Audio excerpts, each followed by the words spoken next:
राजस्थान विधानसभा चुनाव 2023 बहुत ही ज़्यादा दिलचस्प होते जा रहे हैं और जैसे जैसे चुनाव नज़दीक आ रहा है ये चुनाव जो हैं ये बहुत ही अलग तरीके का रूप ले रहे हैं और कहीं ना कहीं इस चुनाव को अगर सबसे पेचीदा चुनाव कह दिया जाए तो भी गलत नहीं होगा। क्यों कह रहा हूं मैं ऐसा और क्या कुछ हो रहा है इस चुनाव की पेचीदगी में? क्या मुख्यमंत्री गहलोत अकेले पड़ गए हैं? क्या हनुमान बेनीवाल जो कह रहे थे वैसा नहीं कर पा रहे? और क्या अब बागी ही तीसरा मोर्चा बन गए हैं? इन सब के बारे में हम बात करने वाले हैं। आप इस वीडियो के आखिर तक बने रहिएगा और अगर अभी तक आपने राजस्थान संवाद को सब्सक्राइब नहीं किया है तो ज़रूर कर लीजिए ताकि दिलचस्प विश्लेषण का ये जो सबसे बड़ा मंच है उसका फ़ायदा आपको रेगुलरली मिलता रहे। तो आज बात कर रहे हैं हम लोग राजस्थान के सियासत की उस बदलाव की जो कहीं ना कहीं आज से पहले कभी देखने को नहीं मिला। इतने चुनाव गुजर गए, इतनी सारी बातें हो गई, लेकिन ये चुनाव बहुत अलग है। कहीं ना कहीं इस चुनाव में जो कुछ भी हो रहा है वो बहुत पेचीदा है। पार्टियों को भी नहीं समझ में आ रहा कि किस तरह से प्रचार करें, किस तरह से प्रसार करें और कहीं ना कहीं हर तरफ जो है बहुत धुंध सी है, कुछ भी साफ दिखाई नहीं दे रहा। तो नामांकन और नाम वापसी के बाद अब नेता जो हैं वो सारे के सारे मैदान में उतर चुके हैं।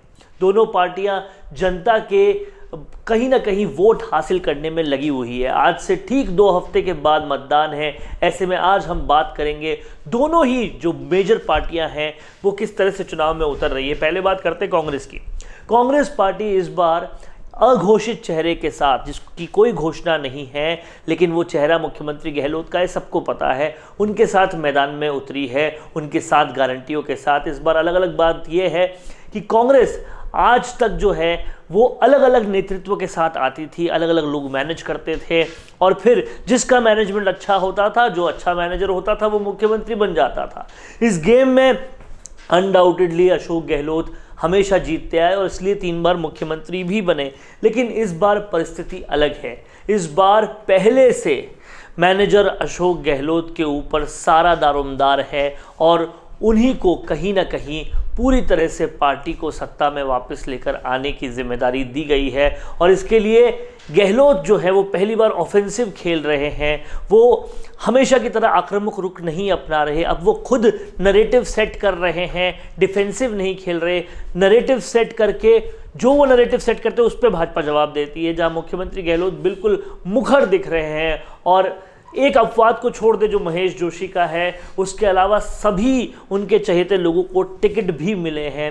लेकिन बड़ी बात यह है कि उनके साथ केवल उनकी प्रचार कंपनी नज़र आ रही है। अगर कांग्रेस पार्टी के कार्यकर्ताओं की बात करें तो वो उनके साथ उस तरह से नज़र नहीं आ रहे और ना ही कोई और बड़े नेता नज़र आ रहे हैं। तो साफ और सीधी सी बात है, क्या एक प्रचार पार्टी जिता पाएगी कांग्रेस को? ऐसे में देखने वाली बात यह है कि क्या अशोक गहलोत संगठन और सरकार के काम के बीच सामंजस्य बिठा पाएंगे? अगर ऐसा होता है तो क्या वो अपने नाम पर वोट लेने में कामयाब हो जाते हैं?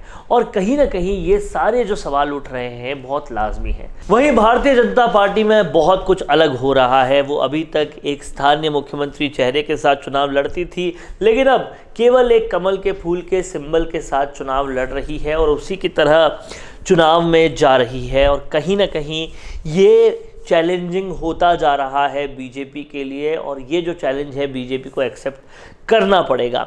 हाँ, सबसे बड़ी बात जो देखने वाली दिख रही है वो ये है कि पहली लिस्ट के बाद बीजेपी के सांसदों में भी देखने को मिला कि 7 सांसद उतार दिए गए। 7 सांसदों को मैदान में उतारा गया, उसमें से 6 का जिस तरह से विरोध हुआ वो वाकई देखने वाला था। उसके बाद बाकी सांसदों में अफरा तफरी मच गई कि कहीं उन्हें भी चुनाव में नहीं उतार दिया जाए और इस तरह से बीजेपी एक बड़ा विरोध झेल रही है। जिस तरह से राज्यवर्धन सिंह राठौड़ का विरोध हो या फिर बाकी सांसदों का विरोध हो, उसके बाद से भारतीय जनता पार्टी भी कहीं ना कहीं क्वेश्चन मोड पर आ गई है और वही पुराने ढर्रे पर टिकट बांट रही है। दूसरी लिस्ट में अगर हम देखें तो आखिरी लिस्ट तक, दूसरी लिस्ट से आखिरी लिस्ट तक देखें तो उसमें कोई बड़ा बदलाव नहीं किया। 2018 के चुनाव जैसी ही सूची उतार दी गई। पर अभी भी प्रश्न यही है कि क्या भाजपा को सरकार में लाने के लिए कमल का सिंबल काफ़ी होगा? क्या केवल एक कमल के सिंबल से भाजपा सरकार में आ पाएगी?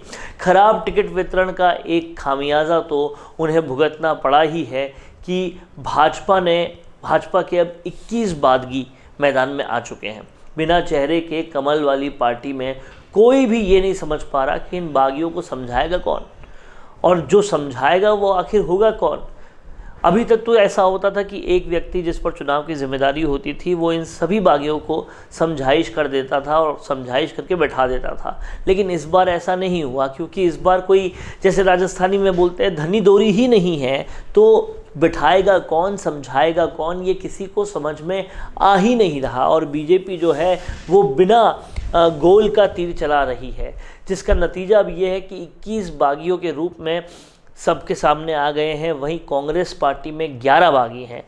ये बीजेपी कांग्रेस के बागी इस बार तीसरा मोर्चा है जो ये डिसाइड करेंगे कि सरकार किसकी बनेगी। वहीं अब तक जो तीसरा मोर्चा कहा जा रहा था, जिसमें आरएलपी, आम आदमी पार्टी, एएसपी और असदुद्दीन ओवैसी की एआईएमआईएम, ये सब शामिल होते थे, वो अब शायद चौथा मोर्चा बन चुका है। क्योंकि अगर देखा जाए तो आम आदमी पार्टी करीब 40 प्रत्याशी खड़े कर पाई है अभी तक, और वहीं आरएलपी जो ये पहले दावा कर रही थी कि 200 से ऊपर कैंडिडेट खड़े करेंगे, वो भी तकरीबन 100 का आंकड़ा भी पार नहीं कर पा रही, और मात्र 40-41 कैंडिडेट उन्होंने खड़े किए हैं। और ये बाकी सभी दलों की स्थिति भी है। मतदान 25 तारीख को होना है और 3 दिसंबर को स्पष्ट होगा कि किसकी रणनीति कितनी कारगर साबित होगी। लेकिन ये साफ हो गया है कि जो राष्ट्रीय लोकतांत्रिक पार्टी ने कहा था कि वो 200 सीटों पर अपने कैंडिडेट्स खड़े करेगी, वो 40 भी नहीं हो पाए।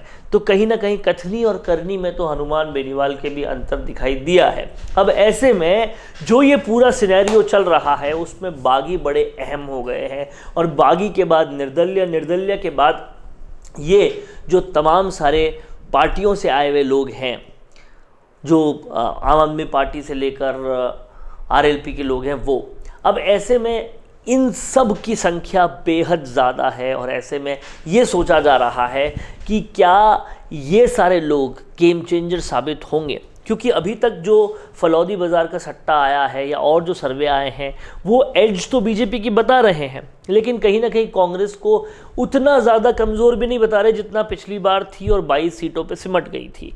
तो देखने वाली बात ये होगी कि आखिर किसको गद्दी मिलती है और कैसे सत्ता बनती है। क्या बीजेपी का लीडरलेस फॉर्मूला राजस्थान में काम करता है या नहीं, या फिर क्या कांग्रेस का करप्शन और कांग्रेस के ऊपर पेपर लीक से लेकर लाल डायरी तक के आरोप कांग्रेस को गिरा पाते हैं या नहीं, ये आने वाले वक्त में देखना पड़ेगा, और आने वाला वक्त ही इसके बारे में बताएगा। कैसा लगा दोस्तों आपको वीडियो, कमेंट करके ज़रूर बताएं। नमस्कार। कौन देखता है अब टीवी पर आपको कितनों ने देखा, ये कैसे पता चलेगा?